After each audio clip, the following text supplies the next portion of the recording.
Oba qui prend le mic. Bon, après, c'est pas un programme où tu as des performeurs qui ont vraiment cette étiquette-là de mecs qui font la promotion du programme par le mic, la parole et tout. Là, c'est deux brutes.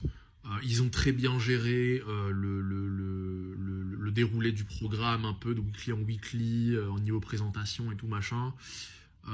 Très clairement, des deux, celui qui a le plus à s'affirmer, c'est Obafemi de loin, donc forcément là c'est lui qui a pris le mic. Et ce qui est très intéressant et ce qui est très rassurant, c'est que si là, Obafemi, il arrive à s'affirmer de la sorte,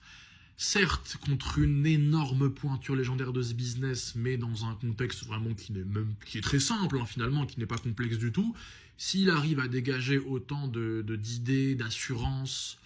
de pertinence à l'oral, avec autant de confiance en lui, mais quand il va avoir des feuds contre des performeurs bavards,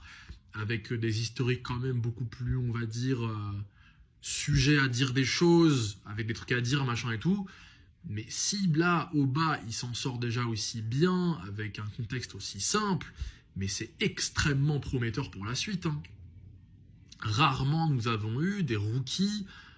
qui avaient un package aussi complet, donc là, le physique, la carrure, l'attitude, l'énergie, l'entrée, l'engouement généré, aussi la capacité à promouvoir. Donc là, sur le plan oral, donc au mic, on a rarement vu des mecs des rookies aussi prêts, aussi vite, quoi. Et Obafemi, là, moi, ce que je retiens de cette promo-là, c'est que s'il a arrivé à s'affirmer de cette manière-là, avec autant d'aisance, dans un contexte aussi simple, après, bon, si simple, c'est contre une légende, encore une fois, mais dans un programme où c'est juste, en fait, deux brutes qui se cognent, tout simplement, donc il n'y a pas vraiment tant grand-chose à dire,